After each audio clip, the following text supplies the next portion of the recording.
Settling is not an option for me. Everything I desire is already mine. What if you can have it all? Because every day is for the girls.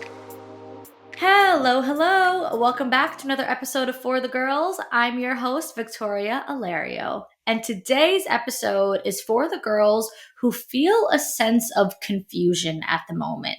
This one is for the girls who need clarity, who need maybe a bit of a wake-up call, a reality check. As you girls know, I'm your girl for that. When you need to hear it straight up, when you need to hear the truth, who is the one to come to? It's going to be me. I love when girls tell me I am a comfort creator for them. It makes me very happy because sometimes I'm so honest that I'm like, I hope that it doesn't translate as harsh. I never, ever want my honesty to be mistaken for being like brutal.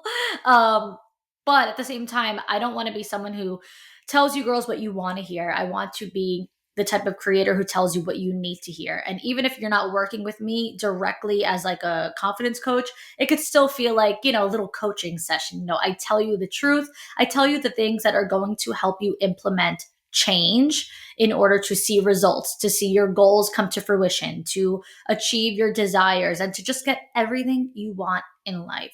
So this one is going to be one of my, let's spice it up with a little bit of a reality check, a little bit of a wake up call. But I think this one is going to be really, really good and teach a really valuable lesson. So I'm really excited for it. But I'm not only excited for this episode because I think it's going to be a good one with lots of takeaways and lots of value. I'm really especially excited for this episode because it is my first ever solo podcast episode with video. As you girls may or may not know, for this year, I would say throughout this whole year, not really prior, I have been uploading the video for all of my guest episodes on YouTube because I've always recorded guest episodes with video. I used to do Zoom, and then I switched over to the platform that I'm using now, and the videos just come out so much better. Zoom was always so blurry, wasn't the best quality, so I never used the video. I only used the audio. Then this year I started to do the video with the guests because it's just fun to watch the conversation. And now as things are progressing, Spotify came out with this feature where I can now upload videos there. I'm like, fuck it. Everyone's so into the video these days. I'm going to start to record the video for my solo podcast. So you can now watch all episodes moving forward, not just guest episodes.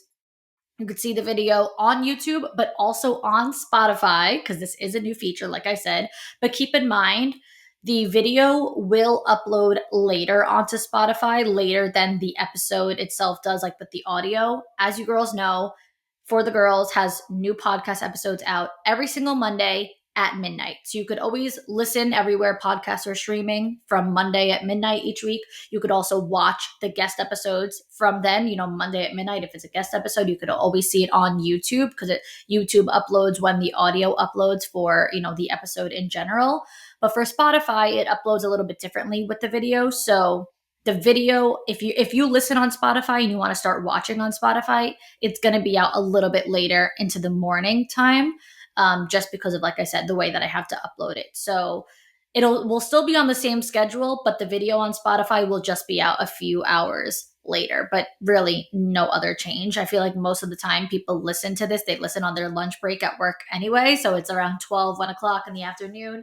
And the video will certainly be up by then on Spotify. So you will have it on time for that if that's your schedule. And yeah, I feel like this is going to be fun because a lot of you girls have found me from TikTok. So you're used to seeing me as a video creator. I don't really consider myself a video creator because I was never too big into YouTube content. I was always like an Instagram girl. But then I would say most of like my current audience came from TikTok, which I was pretty late to the game with in general. I didn't start TikTok till 2022. So I know that you girls like to watch the video instead of just listen. So I think this will be really great for you girls. A few of you actually messaged me because I asked what you guys think about it. A few of you were like, it makes it feel more like comfy, cozy, being able to watch you on TV or whatever. Like you could listen with the Spotify app on like a smart TV, and it just makes it feel more like intimate, more like girl to girl. So I hope that this is a game changer for everyone who listens, and I hope that you girls enjoy. So I am excited about it. If you have not yet, I'm going to ask now to please, please, please be sure to leave a 5-star rating and a review wherever you listen. It is so greatly appreciated, especially now more than ever. If you do watch on Spotify, leave those 5 stars. And on the episode, you can leave a comment and leave a review there. So please go ahead and do that after you listen to this one. And that's it. I just had to get that all out there because I am really excited about this new progression and this new movement of, if you will, for the girls. So, like I said, today for the girls who need a little bit of clarity. So today we're talking about trusting yourself, not trusting me, not trusting another coach that you hired, not someone whose opinion you just value so much.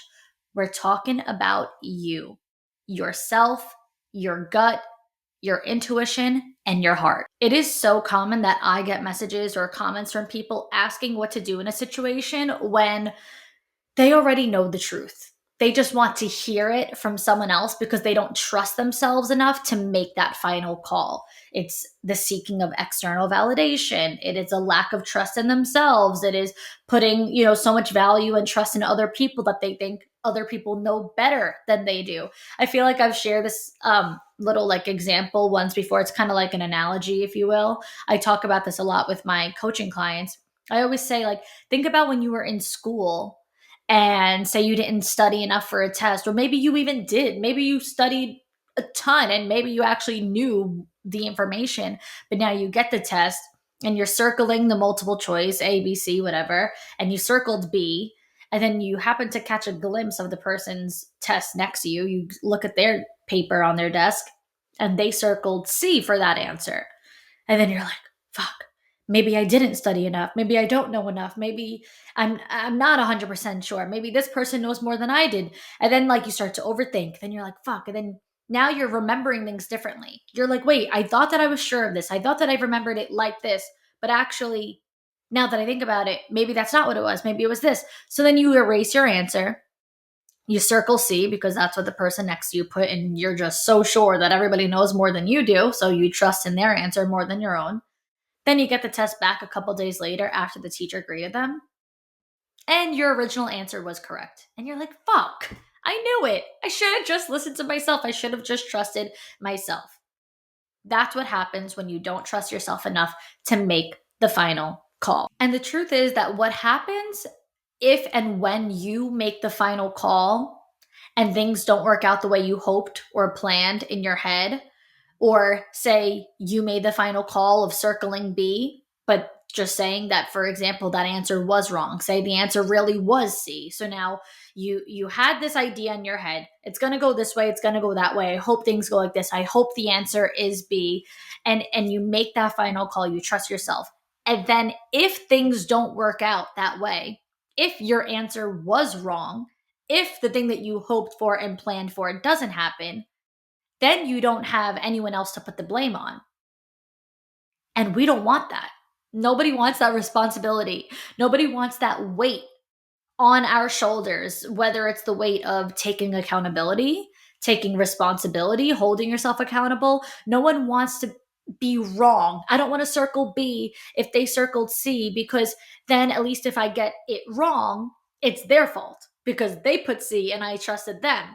I don't want to get it wrong because of my own judgment, so I'm just going to follow their lead. So a lot of people don't like to make that final call or to make that tough decision because being the one to call the shots is taking the responsibility. It's taking charge. It's a sense of leadership. Even if it's not leading others, it's leading yourself. It's leading in your own life. And another big weight that I feel like a lot of people always feel on their shoulders or on their back is that they want to wait for the right time. And I'm saying two different words of wait. The first one is WEIGHT. The second one is WAIT. When people say maybe I should have waited before I made a decision. Maybe I shouldn't have jumped the gun. Maybe I decided too soon. Maybe I made that decision or that choice preemptively. Maybe I got ahead of myself. Maybe I should have waited, WAITED, before I said yes, before I said no, before I made the choice or whatever it is. Sometimes we feel like we make decisions too soon. We feel like we need to wait for the right time, or we need to wait for a certain thing. Okay, when they give me the green light, when this happens, or when they say that, then I'll know that it's time. I'm going to wait for this certain thing. So that is a heavy load. That is a heavy weight to hold on your shoulders of thinking like, I made the decision too soon. For example, say that a guy hasn't answered you in a while. And so you don't like that. You don't like that you haven't heard from him. So then you text him ending things. And you're like, sorry, this lack of communication doesn't suit me. So this is not going to work. And you end, you end the relationship, the situationship, whatever was going on. You call the shots. You end it because you haven't heard from him. And then he responds to you like, oh, I've just been busy. Like, sorry, haven't been by my phone. Like, it wasn't that serious. I still like you. I've just been so busy. Like, blah blah blah. And then you're like, shit. Why did I do that? I could have just waited. I should have just waited to hear from him. Why did I jump the gun? Why did I assume? Why did I blah blah? Girl, no. There's nothing to stress here. There's nothing to overthink about here. You're still on point. Okay, there was a lack of communication, and that doesn't work for you. No matter what his excuse is, no matter what his reasoning is, a lack of communication is a lack of communication. So what if he was busy? He couldn't take 30 seconds to send you a text and say, "Hey, good morning. I won't be around much today, but I'll call you tonight when I get a chance." Like, even if he was busy, even if he had the biggest work project going on, you're talking to this guy, maybe you had plans and you haven't heard from him in 3 days. It's unacceptable to, at least for me, that lack of communication is unacceptable no matter what he has going on. Like I said, it takes 30 seconds to even just say, hey, I won't be around today. I won't be able to call you tonight. I'm working all night, but I just want you to know I'm thinking of you. Is it that hard? No, it's not hard to reach out. It's not hard to let someone know you're thinking about them, even if you're too busy to entertain them at the moment. It's simply not hard at all. So this wasn't going to work whether you called the shots or not. This wasn't going to work whether you ended things or not. So I know that there have been a few situations where it's like, oh, I wish I didn't even say anything at all because actually things were fine. I thought in my head things weren't fine because I haven't heard from him, but now I feel stupid. I ended things and he was just so busy. Like, chances are he was probably not going to text you at all again anyway. Like, guys just don't necessarily end things if they don't feel that they have to. So if he feels like, oh, it's been 3 days. I haven't heard from her. She hasn't heard from me. It's perfectly fine. I'm just going to ghost her. I'm just not going to answer. Like, they would just let it go. You might feel like unsettled in that way. You want to close the chapter. You want to close the door. So you're like, okay, like this lack of communication is just simply not going to work for me. So even still, like, I feel like regardless, you didn't do anything wrong just because now he tried to say, oh, like, but I was fine. I was just busy. To me, he just did that whole guilt trip thing because guys don't like to be the one rejected or dumped. They want to be the one in charge. So in my opinion, that's really all there is to it. You didn't do the wrong thing. You didn't jump the gun. You did the right thing. The lack of communication does not work for you. No matter why there is a lack of communication, no matter what he has going on, it's really not hard for a guy who actually likes a girl to say, I just want to let you know, like, I'm here. I'm thinking of you. I just have a lot on my plate right now, but give me a couple days and I'll call you. That's it, So when they do pull the whole guilt trip thing and then they make you to start overthinking because you're like, oh my God, like I shouldn't even have said anything. That is simply just an ego thing. That is simply just them being like, well, now I just got dumped and I want to have some sort of control, like whatever the case is.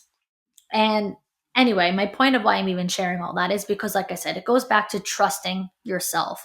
You need to trust that something is off. Something doesn't feel right. The energy is not there. You're not aligned. And when you don't make that decision because you're not sure, you're confused, like I just said in the beginning, this is for the girls who are confused, who need clarity. That is simply because you're not trusting in yourself enough. You're not listening to your intuition. You're not listening to your gut. You're ignoring the red flags. You're ignoring the yellow flags. You're like, red and yellow, those are my favorite colors. Like, you're just letting things go because you don't want to be the one to make that final call, just in case things could have worked out, just in case. And here's the thing. Trusting in yourself is like the number one thing when it comes to stepping into your feminine energy. And so many girls struggle with the feminine energy. I get a lot of comments, a lot of messages again being like, I'm trying to do this and that, but I feel like so embodied in my masculine. I don't feel like tapping into my feminine is effortless for me. It doesn't feel natural for me. So there are so many girls who feel really unaligned when it comes to embodying their feminine. And I would say 9 out of 10 times that is because of a lack of trust in yourself. Because a lack of trust in yourself is a lack of confidence in yourself. And a woman who is in her feminine energy, her divine, mature feminine, is a woman who is confident. She is confident that things will work out. She is confident that everything she wants her back. She is confident that there's a natural flow of life that might not always go according to her plan or her timeline, but it's like a river streaming. It's just a natural flow that goes in the way that it's supposed to.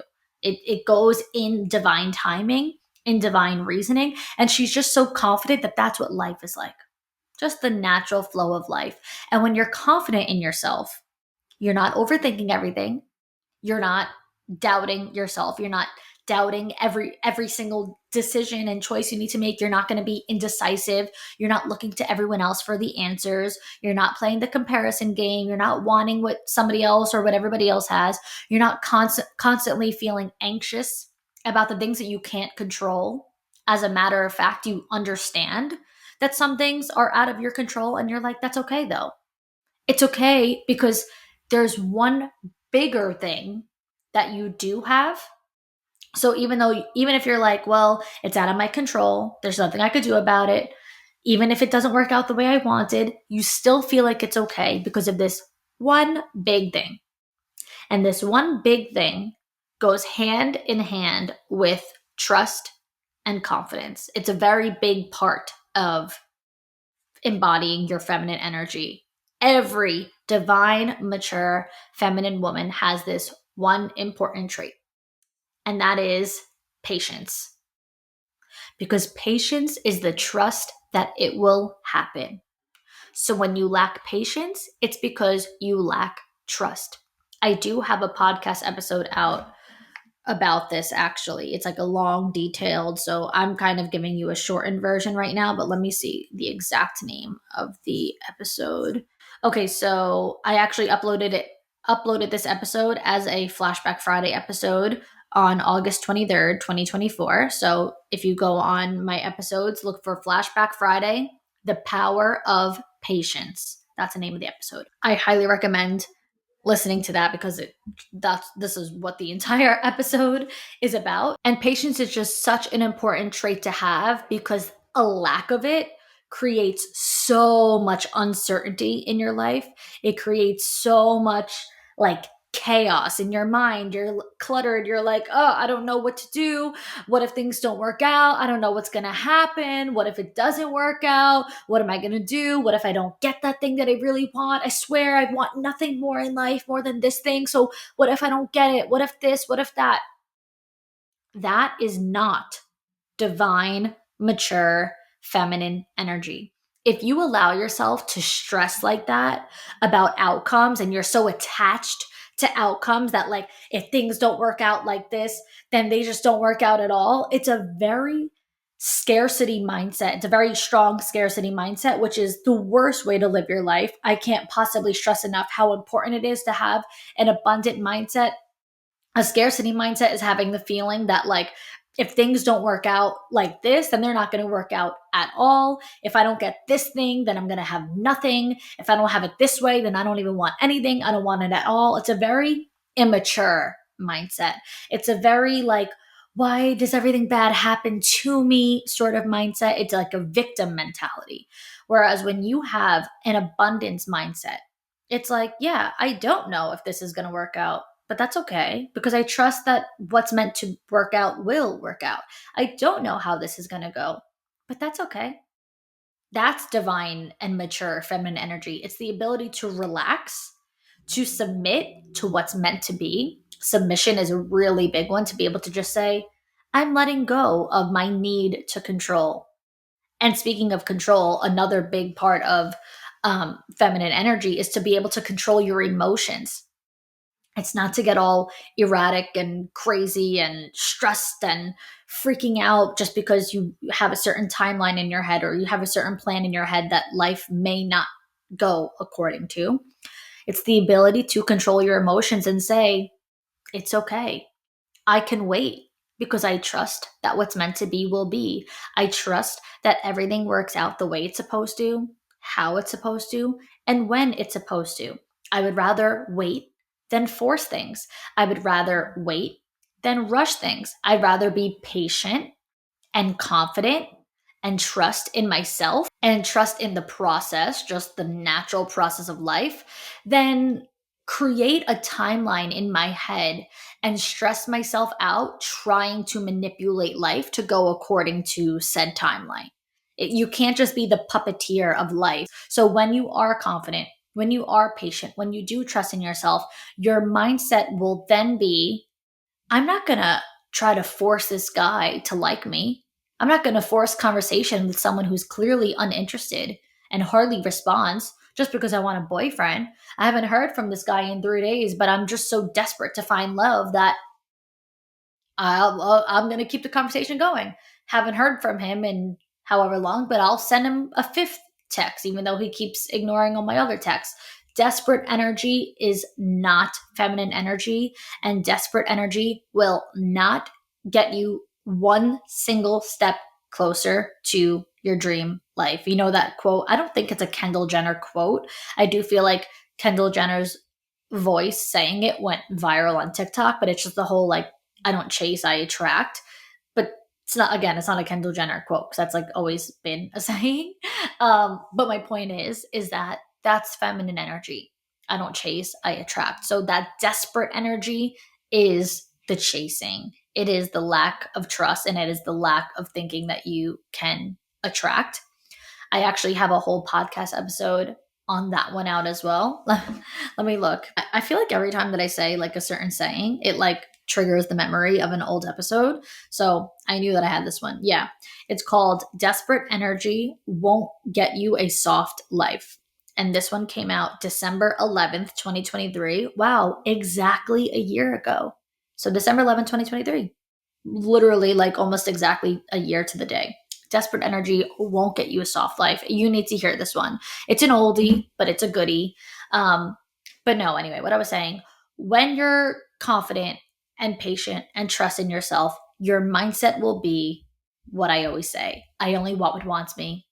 Everything I want wants me back. There is no such thing as rejection when you are that embodied in your feminine energy because you have patience. And now, here's my key question.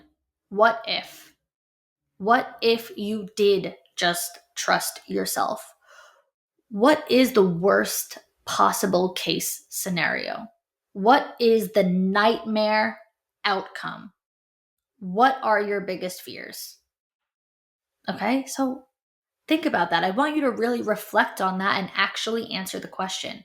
What is the worst thing that can happen in the situation that you're dealing with if you just trust yourself and went with your gut and listened to your intuition and followed it? Okay, so think about that. I want you to like actually, let's say, write that down. I'm like talking to you as if I'm talking to a client, but I want you to like know what the answer is. I'm not asking you hypothetically. I want you to actually know what the answer is. Okay. And I have two different perspectives that I can offer you here to that question. You get to choose which perspective suits you better or which perspective makes more sense in your brain, because I know we all register things differently. Everyone's like, that just, I think they say like, it scratches my brain correctly. I don't know, something like that. It's not something I say. It's just something I've heard other people say. But, you know, there's going to be a certain perspective that resonates with you more than the other. So, perspective number 1 is this. Imagine you just answered the question that I just asked you of what the worst thing that can happen is, okay? So, you know what your worst case scenario is. You have that one down pat, right? So now imagine the opposite. Imagine the best thing that can happen, your best case scenario. Write that one down as well. Now you have both. You have the best thing that can happen if you trust yourself, and you have the worst thing that can happen if you trust yourself. And once you have both, I have a follow-up question, and you're going to decide this. Which one of these two things holds more weight or value to you? Which outcome, the best or the worst, is more valuable to you? Which outcome of these two is more valuable to your well-being, to your desires, to your goals, and to your future? Which one of these two will mean more to you in the end? The best thing or the worst thing that could happen? Now I'm going to say 10 out of 10 times, the best case scenario has a lot more value, holds a lot more weight, and therefore matters a whole lot more than the worst case scenario. So why, when faced with these decisions to make, do we stress so much on the worst case scenario when it does not even hold a candle to the value of the best case scenario? Therefore, it should not even be seen as important, because it's not nearly as important to you, your well-being, your future, like I just said, your desires, your goals, as the best possible thing that can happen. So why not just go for it? You have both options here. You weigh them both. Imagine if you're watching this, you can see my hands like a scale at the moment. You weighed out all the scenarios. You weighed out the value. And here you have the best case scenario holds a lot more weight. But you're faced with decisions, and all you think about and hyperfixate on is the worst thing that could happen. Sometimes you don't even think at all about the best thing that could happen. It just exits your mind completely. You're just like, I don't even know what that is. It's not even a thing. It's just a figment of my imagination. It's not even really in my imagination. I'm just so hyperfixated on the worst thing, and I'm so anxious about the worst thing, and I'm so worried about the worst thing, and I'm so nervous, and I have all these doubts. Stop putting weight in something that has none. Point blank, period. So that was my first perspective. And then here's my second perspective that I could offer you. Say that the first one doesn't work. You're like, yeah, I get that, but it just doesn't move the needle. It's not pushing the needle. It's not getting me anywhere. Like, I hear what you're saying, but I'm not impacted. I'm not moved by it. Maybe this one will, because this is a very different approach. So say that you really just don't trust yourself enough, so you struggle with decision making. You don't make the choice. You don't make the move. You're really indecisive because you have these fears. You're so worried about the worst case scenario, and you're so concerned about the worst thing that can happen and everything that could just go wrong. What if I fail? What if it doesn't work out? Blah, blah, blah. That's like all that you think about, just your fears, okay? Here's the perspective. So what? That's literally, this other perspective is just, so what? Then that's what was meant to be, isn't it? Things went terribly. Things didn't work out. You failed. Everything blew up in your face. You had a terrible outcome. So what? If that's what was meant to be, then so be it. Things don't just happen by coincidence or because of a certain strategy. You try to strategize life, you followed a certain strategy, or you try to control it. Like I said, the puppeteering and trying to like decide how things are going to go. Things don't just happen because you manipulated it or you controlled it to go that way. Things work out no matter what, 10 out of 10 times, 100% of the time, the way that they're meant to, no matter what you do. You could try everything in your power to control it, and it still won't matter because life is stronger and bigger than you and more powerful than you. You cannot possibly miss what's meant for you. you cannot possibly miss out on what's meant to stay in your life. So if things don't work out and that thing you really hoped would stay didn't stay, doesn't, if this thing just passes you by, then clearly it wasn't meant to stay. So to that, I say, so what? That guy didn't commit to you. You liked him so much and it didn't work out. Big whoop. Somebody else will. Somebody else will like you. That job didn't end up hiring you that you worked so hard for and you did all this late nights staying up and practicing and this and that. Okay, cool.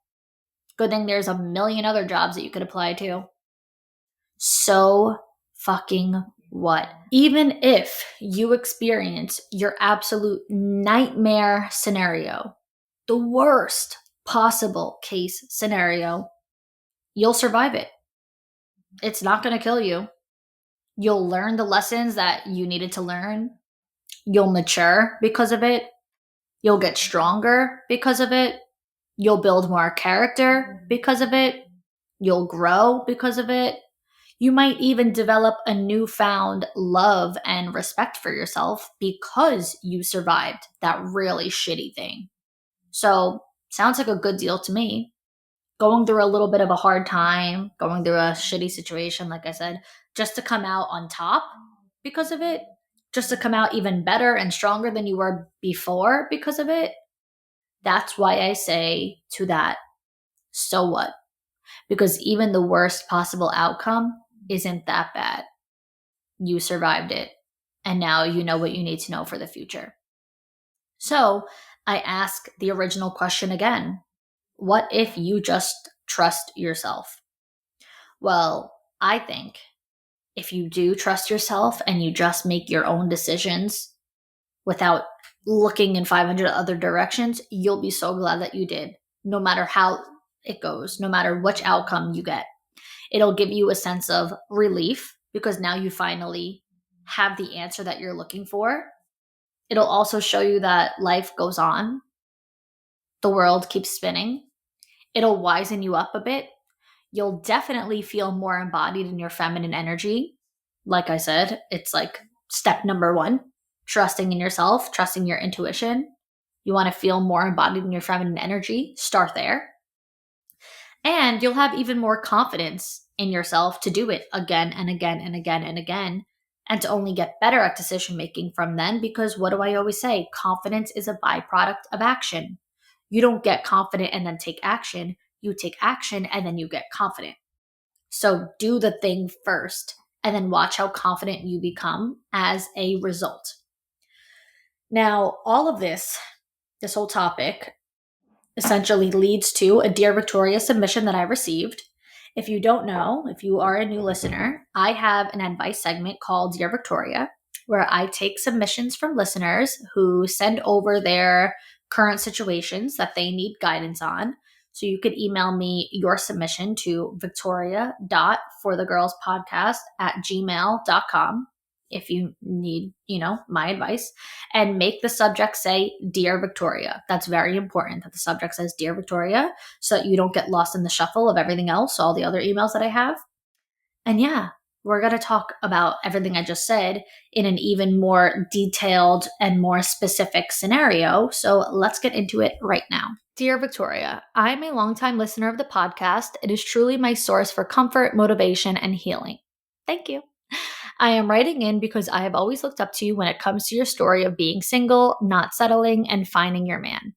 I am recently engaged, and while I wish I was overjoyed, I have never felt more confusion. The little girl in me who always wanted to be married and have kids is screaming with excitement over planning a wedding. However, I can't shake this gut feeling that I should not get married. I have always had doubts in our relationship, but I blamed anxiety or the saying that no relationship is perfect.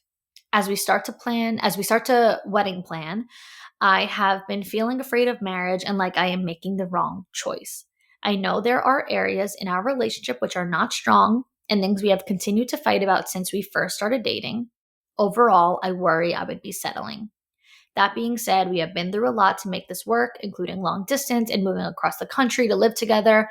I sold my car to move with him. I have a low-paying job. He pays for our vacations, dinners, rent, living expenses. So I feel like I just wasted so much of his time and money if I leave him. But I do not want to get married just because I feel bad about hurting him. It sounds bad, but he is an amazing guy. I love him and he is a good man, which makes this extra complicated. I have never had anyone care for me the way he cares, and my family loves him. I could see a future with him. It just feels like my gut won't let me be happy or at peace right now. Am I just panicking and overthinking? Another thing I think a lot of people can relate to, I am 25 and I feel like it is so late to start over. I always wanted kids at 26 or 27, so it is hard to let go of that dream and timeline and start over. I also feel embarrassed to announce an end. Oh, I also feel embarrassed to announce an ended engagement. It feels like my dream ring and that special moment of being proposed to would be ruined and taken from me. I have no car, no money, and no apartment if I leave. What do I do? Wow. Okay. First things first. Number one, I want you to take the stress and throw it out the window because I can feel your stress through the email, and that is just not going to help you at all. It's only going to make matters worse. So I know it's a stressful situation, but I don't want you solving this problem with stress. It needs to just go. You need to be relaxed. Secondly, I want you to put your problem solving cap on and be able to look at every single problem that you have and find a solution for each one.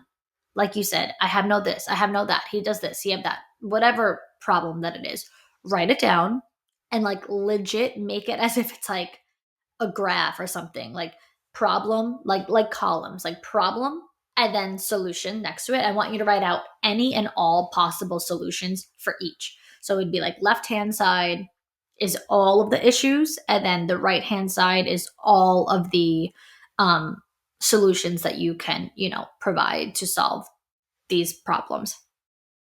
And third, but most importantly, I want you to put yourself first. This is how you're going to really get to your final decision making. You got to stop the people pleasing. You got to stop worrying about what everyone else is thinking. Stop seeking the external validation and worrying what this one says and that one says. And what about my family? It's not about them. It's about you. What do you think? What do you feel? Put that at the forefront. Most important of all is you. You might not feel that way because, yes, it's a partnership. So you're like, I have to put him first and that. Hold on. This is not just his journey. This is also your journey. So in a partnership, it has to be a team effort of us both wanting to be in this. So you can't just be in it only because he wants to be in it, right? It has to be a mutual feeling. So if it's one-sided, then that should tell you, off the bat where you're at here. So now let's go through this. So I'm going to address, basically everything that you just said, but I'm going to make it clear that I am addressing this from a breakup standpoint because to me, that's the obvious answer. It's very clear to me what needs to happen here. I'm not just an advocate for breakups. I don't like that. I always look for ways to solve the problem before resorting to that. But I just call things like I see it. And I mean, reading this email, to me, it's like clear as day. So from the jump, from the very beginning of the message, your intuition is already telling you something is off. You feel it in your gut that this doesn't feel right. And I'm here to tell you very clearly that if it doesn't feel right, it is not right. And a woman's intuition never lies. Women always know. We are magical. We are powerful. We have a gift. That's why I'm not saying that men don't have intuition. They do, but they are not. It's a much more feminine trait. So you have to be really embodied in your feminine energy to feel it and sense it and abide by it. And that's why women always know. So off the bat, you're like, I have a gut feeling that I shouldn't get married. That right there is telling you everything. You're supposed to feel overjoyed. You're supposed to feel excited and optimistic, yet you feel confused. You feel like you shouldn't get married right there. This is your biggest sign. This is your time to trust yourself. And let me tell you something, you will never regret it. Even if it's hard, even if you go through a really hard time, you will never, ever regret trusting yourself. You will only ever regret not trusting yourself. How often do we say, I should have just done that? I should have just listened to myself. I mentioned the school, the test exam example before. That's one. We do this on a regular basis, even the smallest things like ordering food at a restaurant. You really wanted this one thing. You went to the restaurant craving this big plate of pasta. That's what you really wanted. But then you thought about the calories. So you got something else. You got a salad. And then your food comes out and you're underwhelmed, doesn't hit the spot, you don't enjoy your meal, and you're like, I should have just got what I wanted in the first place. Why did I overthink it? Why did I do that? So you will almost never, ever, ever regret trusting yourself, but very often, I would say almost every time, you will regret not trusting yourself. I can almost guarantee it. And the thing is, you said it yourself, you've been feeling it for a while. So my consensus from reading that is that you should have probably already been broken up before you even got engaged, because you said you're recently engaged and you said you've been having issues since dating for a long time. So I think the biggest issue here is that you're dragging it along for so long because you're not trusting yourself. So now you're in deeper and you're in this relationship longer than you even should have. Now you're overstaying your welcome. Well, not, you know what I'm saying?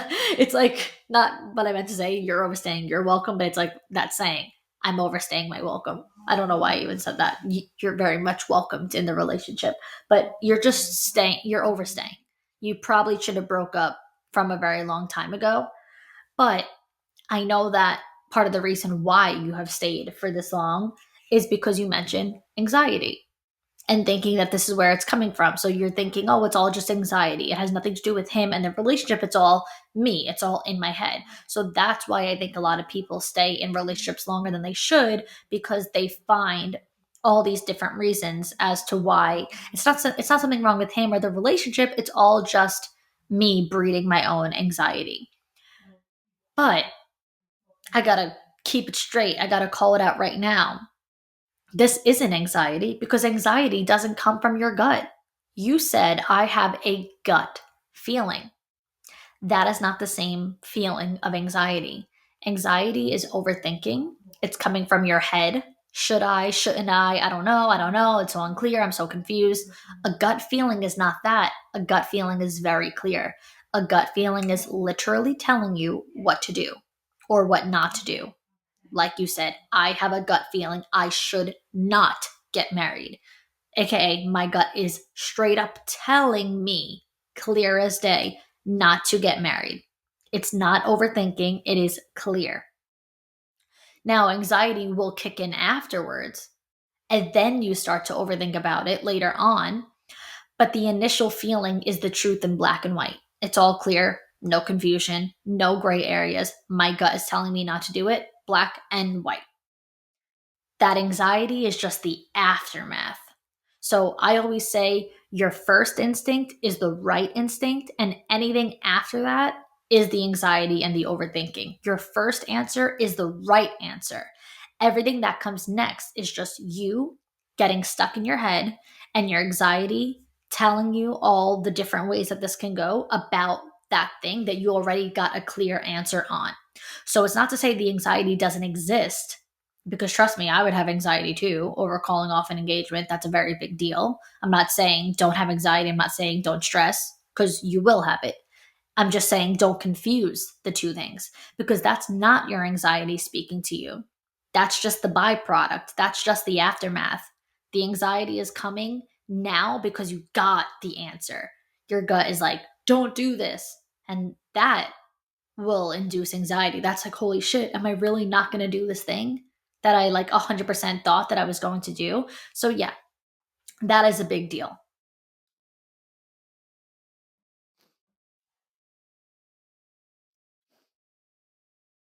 So of course, you're developing anxiety as a result, but I don't want you to sit here thinking this is just coming from anxiety, because it's not your anxiety speaking to you. It is your intuition. It is your gut. And I also have to point out that you said, I worry that I am settling in this relationship. And this is actually a huge part of my Queens of Confidence, the digital coaching program that I have. I have a whole session on raising your standards. And one of my big sayings in there is, if you feel like you're settling, you probably are. So I'm here telling you, if you feel like you're settling, you're right. It's because you are. You would never feel like you're settling with your dream man. If the right man for you asked you to marry him, you'd be over the moon. You'd feel like you hit the jackpot. I'm the luckiest girl in the world. I can't even believe that this amazing thing is happening to me and I get to spend my life with this in this relationship with the perfect person for me. Like, you would not feel the way that you feel right now. You would not feel like you're settling for your dream man and your dream relationship. You would feel the way that you said in the beginning that you want to feel. You would feel overjoyed. You would feel so excited. Like, the way that you're looking to feel right now is how you would feel if it were right for you. To be honest, come to think of it, you probably would love the digital program. I feel like you're like a perfect person for it. So I highly recommend checking that out. But in any case, here's the thing. All the other logistics that you mentioned to me are like nothing. Those are problems that can be solved. I know you might think like, how are you so chill about that? Because it's a lot. I know it sounds like a lot. It's hard. It's going to be hard. I've never said it's going to be easy, but you should feel so lucky that your problems can be solved. These are not life-ending problems, just life-changing problems. And that's okay. Your life will change. That's okay. Change is good. As a matter of fact, you deserve change. You should want change. You shouldn't feel like you have to settle for like the biggest thing in the world. Like, marriage and kids is like a very big deal. It's not a little thing. It's the entirety of your future. It's the entire life that you have ahead of you. So you should not feel like you're settling for those things. You should feel like, I get to have this exactly how I want it. I get to feel good about this. I get to do these big, amazing, beautiful things and be sure about it. So if I were you, I would want change. So, like, yeah, maybe you have a low paying job. Okay, you could get a new one. You could even get a second job if you had to. People do it. People do it every day. People make it work. So what? You have to skip out on a few vacations, a few dinners out to save some money. Okay. It'll all come back to you eventually. Short term sacrifices for long term rewards. No harm, no foul, no issue there. Remember this saying. I love this saying. The day that you plant the seed is not the day that you eat the fruit. So plant your seeds, make your changes, trust the process, and then you get to reap the rewards. Then you get to eat the fruit later. You know, it's not harmful. It's not, like I said, life ending. It's just different. It's just life changing, and that's okay. And this change requires you to be dependent on you and you alone, solely on yourself, rather than depending solely on your partner. And as much as he's a great guy, because like you said, he's great, there's like literally nothing wrong with him, you shouldn't solely depend on him. And that's not a him thing, that's a you thing. So I'm not sitting here being like, don't trust him. It's just, you need to trust yourself more than you trust other people. You need to rely on yourself more than you rely on other people. Even if you can also depend on him too, additionally, cool. And sure, like you said, he's a great guy. So that's all fine, but he's not the only great guy in the world. He's not a unicorn. No one is a unicorn. So I always say, if one of him exists, then there's got to be more out there. He's not one of one good guys out in the world. He's one of millions of good guys out there. And if you do break up, if you do become single and you start to date and you meet other guys, it might not always feel that way. It might not always feel like there's millions of, great guys out there, but you can't get too wrapped up into that and then leaning into the scarcity mindset that I mentioned before. You have to lean into the abundance mindset. Look at me. Look at all the dating experiences that I went through. I went through so much trial and error with guys. I met so many assholes. I had so many shitty experiences, and I was documenting all of this on TikTok. So people were seeing this and I was still never getting, and I was obviously documenting it on like the podcast too, but you still never heard me get on TikTok or get on my podcast and start saying like, dating sucks. Guys suck. There's no good guys out there. I hate this. I don't want to go out. Like, You never heard me saying that and leaning into the scarcity mindset just because of bad experiences. It was the opposite. I just kept saying, this makes me more eager to meet my guy. Now I can't wait to meet my guy. I was excited when things didn't work out because it meant that I was one step closer to something that will work out. So you can't stay with someone just because he's a great guy, because that's a big scarcity thing. Like, that's literally saying, I won't be able to find another good guy. I won't be able to get anything better than this. This is the best that it gets for me. Even though I'm not happy, even though I don't feel great, he's nice. He's a good guy, and I probably won't find another nice, good guy to care about me. And that is so not true, because I promise you'll find more great guys. You'll find guys who care about you. And more importantly, you'll find your guy, because I'm sorry to say that I believe you have not. Just because you've gone through all of this with this person, I still, like, something is clearly missing. I think that so much of the reason why you have continued to stay in something where it doesn't feel right to you, it doesn't feel whole to you, it feels like something is missing, is simply because of the people pleasing, the external validation, putting everybody else first before yourself. And people pleasing, to me, in my opinion, is an awful disease. I really mean it when I say that. It makes people sick. The anxiety, the pain, the gut feelings, the confusion, the brain fog, the stress, all of the things that come as a result of putting everyone else first before yourself are symptoms of sickness. It's not healthy, and it's not normal to feel that way, especially at, like you said, only 25 years old. You're so young. Like, at this stage, your 20s of all times, prior to having kids and prior to marriage and whatnot, is like, this is your time to put yourself first. This is probably the last season of your life where you will get to be selfish without feeling guilty. So forget opinions and judgment. That's nothing. That's so irrelevant. And forget his feelings for just 1 second. Just forget his feelings for a minute. What would you do if you put your feelings first? I'm not saying, like, fuck his feelings. I'm not saying fuck him. I'm just saying, put yourself before his feelings right now. Put your feelings before his. Put your feelings before everyone else's feelings right now. What would you do if you put yourself first? What would you do if you trusted your gut instinct? What would you do if you listened to yourself? I think you would end the relationship. So you're still in it for him because you're putting him first. And that is so not fair to you. And honestly, it's not fair to him either, because you're saying, he's such a great guy, I don't want to hurt his feelings, but this is not necessarily doing right by him either. Just staying with him even when you know you don't want to. No, I don't think anyone wants their partner to be with them if the partner does not want to be with them. So you're not only being unfair to you, you are also being unfair to him, because if this is someone who, loves you so deeply and all of these other things that you mentioned, he's going to want that back. Everyone wants reciprocated love. Everyone wants their partner to want to be with them. So I don't even think that you're doing right by him anyway. You're just worried about hurting his feelings by telling him the truth.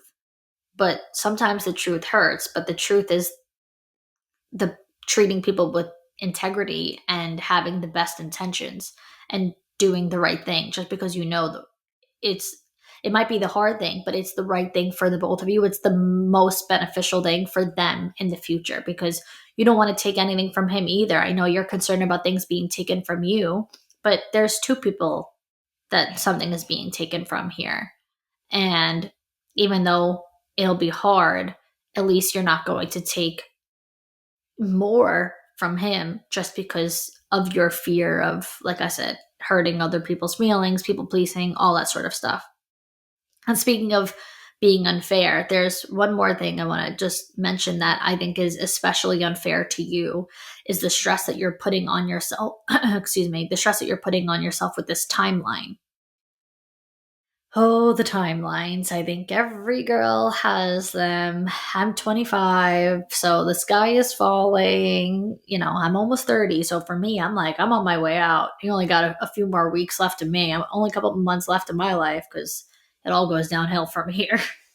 But listen, everyone, like I said, has had these timelines. I have a note on my iPhone from literally high school of my timeline that I had for myself with kids' names and all of this stuff. I thought I was going to be married by 24, have 4 kids. All that was going to be done before 30, by the way. I was like, oh, by the time I'm in my 30s, I'll be like relaxed and retired and have grown up kids and all that.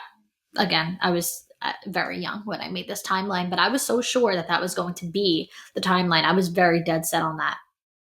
Fast forward, I didn't meet my boyfriend until 1 week before I turned 28. I'm 29 now, soon to be 30, unmarried, childless. And will you look at that? Life goes on and it all works out. I'm happy. I'm healthy. I have so much to look forward to. We have so much to look forward to. I can't wait for my future. It's not the timeline that I originally wanted for myself, but it's the one that I got. And let's say that your story goes like mine. Like I said, I met him right before I turned 28. So if your story goes like mine, then you have 3 years of being single ahead of you. And say that you meet someone at 28 like I did. So what? Would you rather be married now just to fulfill your timeline, yet you're not fulfilled? So you get married, you have the kids because you have a timeline to fulfill, yet you're unhappy and your heart is unfulfilled. And then potentially, actually, I could say ultimately, but we could say potentially, get divorced down the road.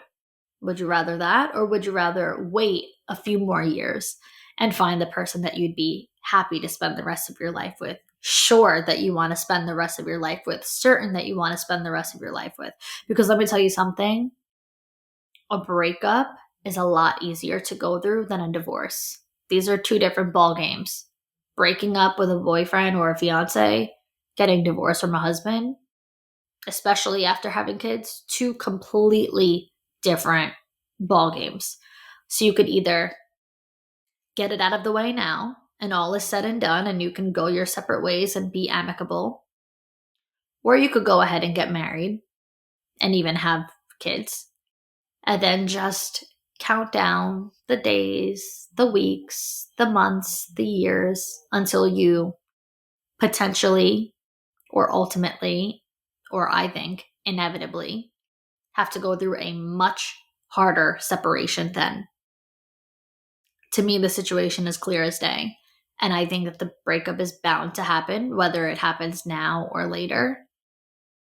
And even just in general, like you can't live your life unhappy and feeling this way. It's not worth it. So if you do it now, then you're unhappy for just a little bit longer. And then you're so much happier in the future. Whereas if you do it later, you're going to be unhappy for a lot longer time. That's what I think. I think you'll be happier, even if it's next year or the year after, even if it takes a little bit of time of healing, sooner if you do it now rather than later.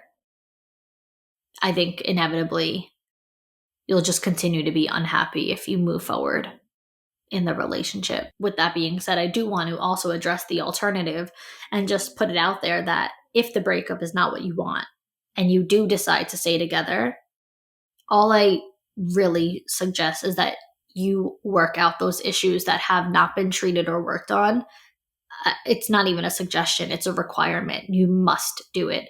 Whether it's couples therapy, that's an option, or both of you individually go to therapy, that's an option. Whatever suits you both to get it done. The doubts that you say you've always had need to go away. The problems that you say you've been having need to go away. You will not have a healthy and fruitful relationship with these same doubts and issues. So if you do choose to move forward and get married, my advice is just not to do it until that's all taken care of and you're in the right place of, feeling happy, safe, secure, confident in the relationship, worry-free, doubt-free, anxiety-free, just pure certainty. I wouldn't even be wedding planning. You could be engaged, but I would not be planning a wedding until those things are completely said and done. And you are entering the relationship as new people in a completely new phase, in a new season, in a new stage of life. You cannot carry those same problems through the relationship for years to come, especially if bringing kids into the picture is your plan. At that point, it's like, why are you going to bring these issues into a family? It's like you have these issues already. At least they're only amongst 2 people. Solve them now before they become amongst 3, 4, 5 people. So, in my opinion, moving forward in a relationship isn't only about moving forward with a wedding and kids and like, oh yeah, we're moving forward. We got married, we had kids. That's moving forward. No, to me, moving forward is also about the progression of the relationship itself, the bond between you two itself. That needs to move forward before anything else does. So think of it as like step 1, 2, 3, 4, 5. So if you are going to stay in a relationship, step 1 is fixing the issues. And there are no further steps until that is done. After that one is done, then step 2 is to plan the wedding and so on and so forth. But forget the whole timeline thing. Let that go. It's not even a thing. That has to just boop, poof, be gone, whatever. Like the timelines are just they're not helpful for anybody. They cause so much stress, unnecessary stress. And like I mentioned, we can't just control life and manipulate life to go according to the plan. You have to trust in the process. You have to trust in the natural flow of life, and especially yourself. And I believe if you trust yourself in this situation, you'll know what to do. As a matter of fact, I think you already know what to do. I think you're just asking me because you don't trust yourself enough to make that final call, like I said. But I hope that you just take my word as just a minor opinion and not your deciding factor. I hope that you decide for yourself. But like I said, I think if you do trust yourself, I think you already know what needs to be done here. And I know that was all a lot, but that is all that we have for today. Thank you, girls, so much for listening and now watching.